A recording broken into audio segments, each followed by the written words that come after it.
کہ یہ جو کہتے ہیں تقلید جو اختلاف سے بچاتی ہے، اگر یہ معاملہ ہوتا نا کہ سارے ائمہ کو چھوڑ کر کے صرف ایک امام کی تقلید کی جا رہی ہے، پھر یہ کہا جاتا کہ تقلید سے جو ہے نا اتفاق ہو جاتا ہے، بات تب تو سمجھ میں آتی ہے، لیکن دعویٰ تو یہ کیا گیا ہے نا کہ چار ائمہ میں سے کسی ایک کی تقلید جائز ہے، تو اختلاف تو اپنی جگہ پر باقی ہی رہا، کہاں اتحاد ہوا بھائی؟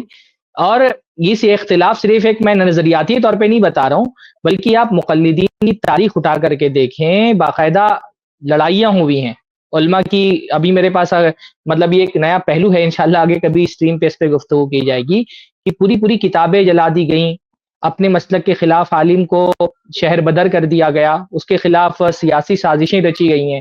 باقاعدہ فقہا جو الگ الگ فقہی مسالک ہیں، ان فقہی مسالک کے ماننے والوں نے تو باقاعدہ لڑائیاں لڑی ہیں ایک دوسرے سے، مطلب باقاعدہ جو ہے مناظرے کیے ہیں، اور پورا جو ہماری تاریخ ہے فقہی تاریخ وہ تو ایسے مناظروں سے بھری پڑی ہے، خاص طور پہ حناف اور شوافی کے درمیان جو فقہی اختلافات کی بنیاد پر تنازعات ہوئے، تو ایسے مناظروں سے تو ہماری پوری جو ہے نا تاریخ بھری پڑی ہوئی ہے.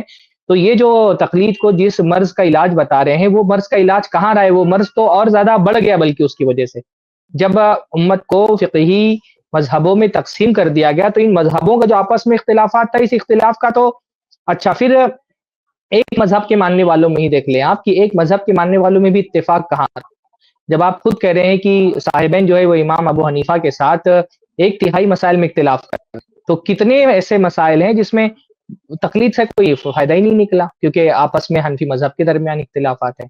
پھر آپ یہ دیکھیں گے کہ بعد میں آنے کے بعد آپ کو جو متاخر حنفی علماء ہیں اس میں سے بہت سارے آپ کو ملیں گی کہ اسی مسئلے میں ایک امام ظفر کے قول کو کوئی راجح قرار دے رہا ہے، کوئی جو ہے وہ ترجیح دے رہا ہے امام ابو یوسف کے قول کو، کوئی امام حنیفہ کے قول کو، اور کوئی امام جو ہے وہ امام محمد بن حسن الشیبانی کے قول کو.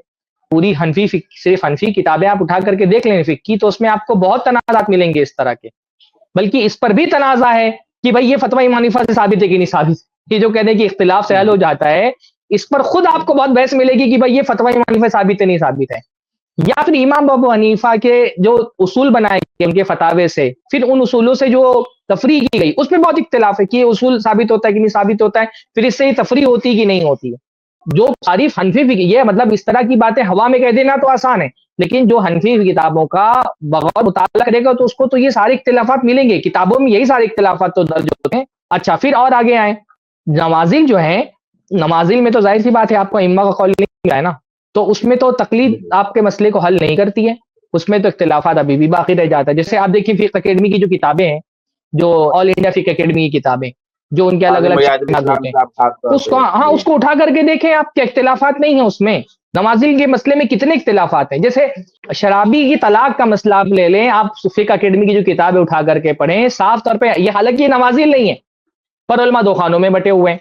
دارالحرب میں سود جائز ہے کہ نہیں جائز ہے؟ حنفی بریلوی بھی اپنے آپ کو حنفی کہتے ہیں اور دیوبندی بھی اپنے آپ کو حنفی کہتے ہیں. بریلوی کہتے ہیں کہ دارالحرب میں سود کی اجازت ہے، سود کھا کھلایا جا سکتا ہے، یوٹیوب پہ ان کے باقاعدہ فتوے موجود ہیں. اور دیوبندی علماء کہتے ہیں کہ نہیں دارالحرب نہیں ہے، اس میں سود نہیں حلال ہوگا ہندوستان کے اندر. دونوں طرح کے فتوے آپ کو یوٹیوب پہ مل جائیں گے بینک سے سود لینے کے بارے میں.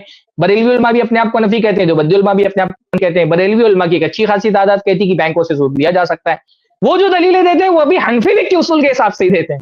مطلب آپ جو اٹھا کر کے بریلوی علماء کی کتابیں سود سے متعلق پڑھیں، جو بینک سے سود لینے کی حلت کے دلائل دیتے ہیں وہ سارے حنفی کتابوں سے ہی دیتے ہیں. تو آپ تقلید کو جس مرض کا علاج قرار دے رہے ہیں وہ علاج ہے کہاں؟ وہ تو مسائل، اچھا وہ خلا کے مسائل لے لیں آپ. مولانا اشرف علی تھانوی کے زمانے میں باقاعدہ اختلافات ہوئے اس مسئلے کو لے کر کے کہ بھائی حنفی فقہ میں خلا کے لیے گنجائش بہت کم ہے، حنفی فقہ میں خلا کے لیے اسباب بہت کم ہے.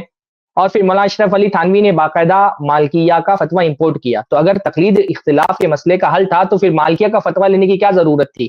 باقاعدہ عرب سے مالکی علماء کے فتوے منگوا کر کے پھر اس کا ترجمہ کرا کر کے اس کو ایک کتابی شکل دے کر کے تلفیق کی گئی. باقاعدہ تلفیق کا مطلب ہوتا ہے دوسرے مذہب کا فتویٰ اپنے فتوے میں امپورٹ کرنا.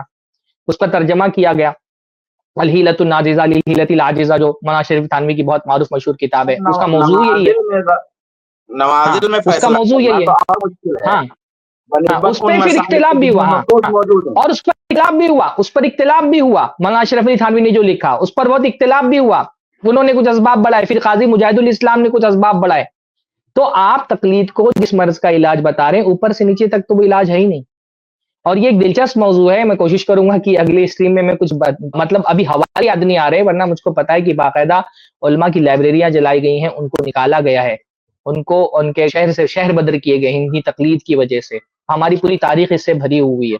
تو یہ جو بتاتے ہیں نا کہ یہ آج بھی اگر یہاں اہل حدیثوں کی جگہ شوافے ان کے مقابلے میں رہیں یا کوئی دوسرے مسلک کے رہیں اور سیٹ بھر رہے ہوں ان کی، یعنی ان کو لگے کہ مطلب یہ ہماری سیٹ بھریں گے، ابھی دیکھیے کیسا اختلاف. ارے بھائی ابھی بھی جن علاقوں میں شوافے ہیں اور حناف دونوں ہیں وہاں پر بہت سارے مسائل میں اختلاف ہوتا ہے. میں ممبئی کی ایک مسجد میں جانتا ہوں نا کہ یہاں پر اختلاف ہوتے ہیں بہت سارے. یہ جو ماہین درگاہ کی مسجد ہے یہاں پر حنفی شافعی مسئلہ چلتا ہے، حنفی شافعی مسئلہ چلتا ہے بہت سارے مسائل میں. بہت سارے گاؤں جہاں پہ حنفی شافعی دونوں ہیں وہاں پہ بہت سارے مسائل ہوتے ہیں. کہ میرے امام جب تک زندہ تھے تمہارے امام کو پیدا ہونے کی جرات نہیں ہوئی، اور وہ کہتے ہیں میرے امام جیسے انتقال کر گئے تیسے جو ہے تمہارے پیدا ہوئے، جیسے تمہارے امام بھاگ گئے، جیسے ہمارے امام پیدا ہوئے تیسے تمہارے امام بھاگ گئے، مر گئے. تو یہ سب کیا ہے؟ اور اچھا شریعت میں یہ جو بار بار اتفاق کی بات کرتے ہیں کہ تقلید سے اتفاق ہو جاتا ہے، شریعت میں اس طرح کا اتفاق کیا مطلوب ہے؟ یہ بھی تو ایک سوال ہے نا. کیا شریعت میں مطلوب یہ کہ دلیل کی اتباع کی جائے نا؟ اگر ایک مسئلہ مان لیجئے دلیل کے خلاف ہے، اس پہ سب متفق ہو گئے حالانکہ دلیل اس کے حق میں نہیں ہے، یہ بہتر ہے یا یہ کہ بھائی دلیل کے خلاف کچھ لوگ جا رہے ہیں تو ہم ان سے اختلاف کرتے ہوئے اس اتفاق کا انکار کرتے ہوئے ہم دلیل کی اتباع کریں؟ مان لیجئے کہ ایک مسئلہ ہے، اس پر سارے لوگ متفق ہو گئے لیکن وہ مسئلہ دلیل کے خلاف ہے، اس کے حق میں دلائل کمزور ہیں، اور اس کے برخلاف جو مسئلہ ہے نا اس کے حق میں دلائل مضبوط ہیں.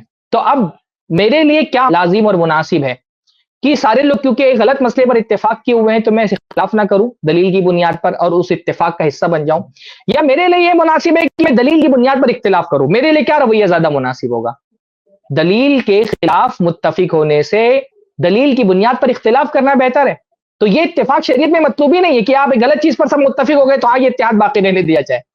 تو یہ تو شریعت میں ویسے بھی مطلوب نہیں ہے. اچھا یہی لوگ تو ہے نا جو بار بار یہ دلیل پیش کرتے اختلاف امتی رحمہ. ہاں تو آپ اتحاد کو دلیل کیسے بنا رہے ہیں جبکہ آپ کہہ رہے ہیں کہ اختلاف رحمت بھی ہوتا ہے؟ حالانکہ یہ حدیث ثابت نہیں ہے لیکن کیونکہ یہ حضرات بار بار اس کو بطور دلیل پیش کرتے ہیں تو ہم پھر ان سے پوچھیں گے کہ بھائی آپ تو کہتے ہیں کہ اختلاف امتی رحمہ، میری امت کا اختلاف رحمت ہے، پھر یہ آپ تقلید کے حق میں اتحاد کی دلیل کیسے لے کر کے آ رہے ہیں جبکہ اختلاف مستحسن ہے آپ کے یہاں پر؟ تو اس کلپ کی فل ویڈیو دیکھنے کے لیے ہمارے چینل پر ضرور آئیں. آئی پلس ٹی وی نے ایک نیا یوٹیوب چینل شروع کیا ہے جس کا نام ہے آئی پلس ٹی وی اختلاف کا حل. اس چینل پر صرف اختلافی مسائل پر ویڈیوز آئے گی لیکن دلائل کے ساتھ اور بھائی چارگی کے ساتھ. آپ کو میں دعوت دیتا ہوں کہ آپ بھی ہمارے اس چینل کو سبسکرائب کریں، ہماری ویڈیوز کو شیئر کریں اور نوٹیفیکیشن آئیکن کو آل سلیکٹ کریں تاکہ آپ کو ہماری ویڈیوز کا نوٹیفیکیشن مل سکے. جزاک اللہ خیر، والسلام علیکم ورحمۃ اللہ.